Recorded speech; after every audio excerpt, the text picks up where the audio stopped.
আসসালামু আলাইকুম। আশা করি সবাই ভালো আছেন। আল্লাহর রহমতে আমিও ভালো আছি। তো সকাল সকাল নাস্তা বানাইতেছি। ঘড়িতে সময় এখন 7টা বাজে। তো আজকে তো শুক্রবারের জন্য সকাল সকালই নাস্তা বানাই। প্রত্যেক দিন সকালেই তো বানাই, কিন্তু আজকে আবার একটু তাড়াহুড়াই করতেছি।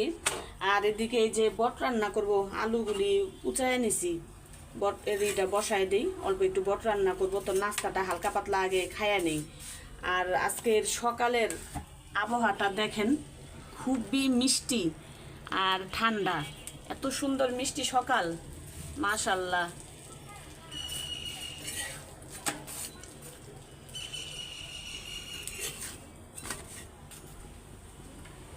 তো নাস্তা খাইয়া তাড়াহুড়া রান্নার কাজে লেগে যাব।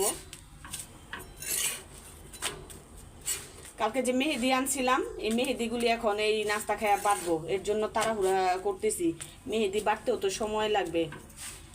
ব্লেন্ডার আছে, ব্লেন্ডার করব। মেহেদি 3 আটি মেহেদি আনছি, তো মেহেদিগুলি ডান্ডার থেকে বাটছি। অল্প কয়টা হয়ে গেছে, ওগুলি তো ব্লেন্ডারে ধরবে না, এই কারণে পাটাই হাতে বাটতে হবে। এই যে আলু মশলাগুলি মাইখা দিছি, তো এটা এখন রাইস কুকারে বসাই দিব। আলু কিন্তু আমি বটের সাইজ করে কাইটা রাখছি, আর আমরা বটের সাথে একটু আলু খাই বেশি, যেহেতু ভাত দিয়ে রুটি দিয়ে খাওয়া হয়। তো এটার মধ্যে কিছুই দিইনি তেমন, শুধু একটু মরিচ বাটা, হলুদ আর তেজপাতা দিছি, পেঁয়াজ দিছি, তেল দিছি। গরম মশলা তো বটের মধ্যে দেওয়াই আছে, সব কিছু দেওয়াই আছে। রান্না করাই শুধু আলু দিয়ে রান্না করবো দেখে, এর জন্য এই আলুটা এভাবে সিদ্ধ দিতেছি দেখে এই তেল পেঁয়াজ মশলাগুলি দিছি। তো এটা আমি এখন বসাই দিই। আর এই যে বট বার করছি ফ্রিজ থেকে, তো এটার সাথে দিয়ে দিব।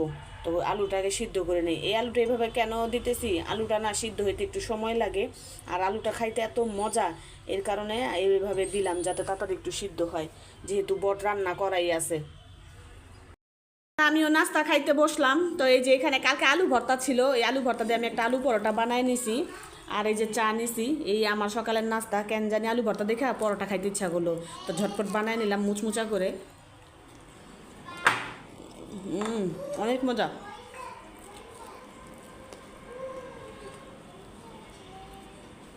মানে এত পরিমাণ মুচমুচা হয়েছে, ছিটতেও চাইতেছে না, শক্ত হয়ে গেছে।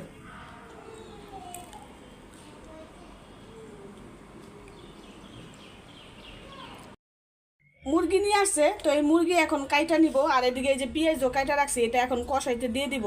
মরিচ বাটা শেষ হয়ে গেছে, তো এই যে এখানে মরিচ ভাজছি অল্প একটু, এটা দেখি ব্লেন্ডারে করা যায় কিনা। এই যে অল্প একটু মরিচ রয়েছে, এটুকটা তো হবে না, তো এখন ভাঙ্গায় নেই। মুরগিটাও কাইটা নেই, বসাই দিই চুলায়।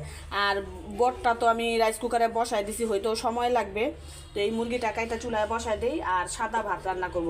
এই আজকে দুপুরের খাবার।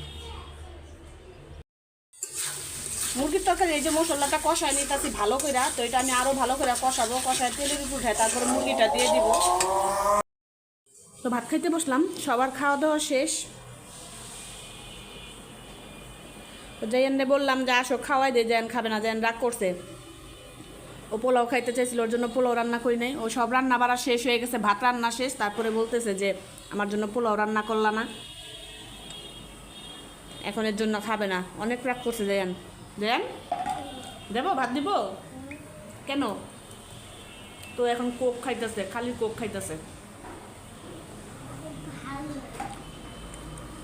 ও পোলাও রান্না করি নাই।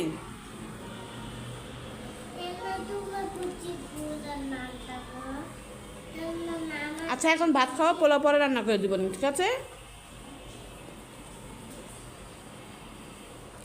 তো তরকারি আবার গরম করলাম, ঠান্ডা হয়ে গেছিলো, ওগুলো সব আবার গরম করলাম। অনেক মজা হয়েছে গরুর বটটা।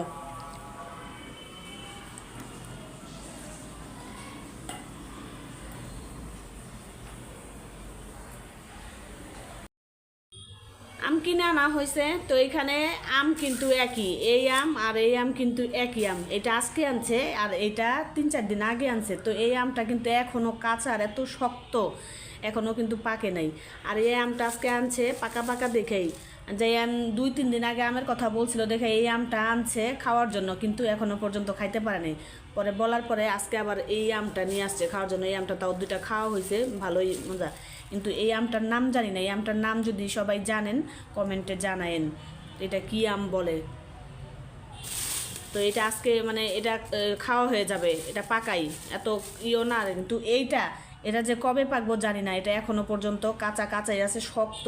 তো একটা কাইটা দেখা হয়েছে পরে একদমই কাঁচা, মানে ভর্তা খাওয়ার মতো, তারপরও লবণ দিয়ে খাওয়া হয়েছে। যে ঘুমায় পড়ছে, তো ভাত তো খাই নাই, মানে ওরে খাওয়াইতেই পারলাম না, এত পরিমাণ জেদ। পোলাও খাবে পোলাও খাবে কইরা একটা আম কাইটা খায়া আর একটা একটু আইসক্রিম মনে হয় খাইছে, খায় যে ঘুমায় গেছে। এখন কখন উঠবে আর ভাত খাওয়াইতে পারবো কি না জানি না।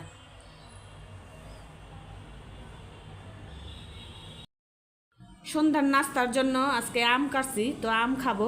ওই যে আম দেখাইছি, তো এই আম কাটলাম, 2টা আম কাটছি, একদম প্লেট ভরে গেছে। তো এখন খাইয়া দেখি এটা টেস্ট কেমন।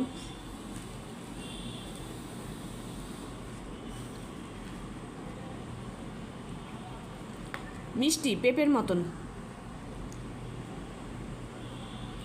হ্যাঁ, আমটার স্বাদ কেমন জানি পেঁপের মতো, মানে মজা, আবার কেমন জানি, ভালোই খাইতে, ভালোই, খারাপ না।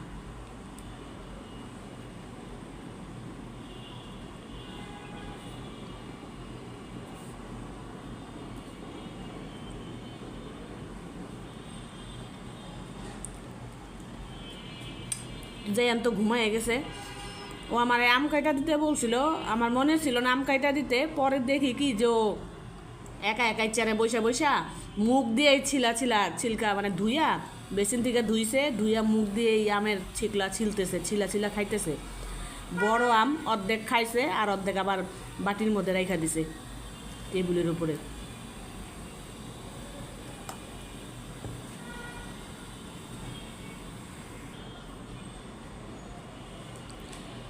তো আমটা অনেক টেস্ট, অনেক মজাও, আর খুবই বড় বড় আম এগুলি। তো আমি তো জানি না, নাম ছাড়াই খাইতেছি। অবশ্যই আপনারা কমেন্টে জানাবেন এটা কি আম। হিমসাগর না, এটা হিমসাগর না। না, হিমসাগর আম তো আরও মিষ্টি থাকে। এত নাম মনে রাখবো কিভাবে, এত আম, এই আম সেই আম, মনে রাখারও তো একটাই থাকে, তাই না? আজকের ভিডিওটা আর বেশি বড় করব না, সবাই ভালো থাকবেন, সুস্থ থাকবেন, আল্লাহ হাফেজ।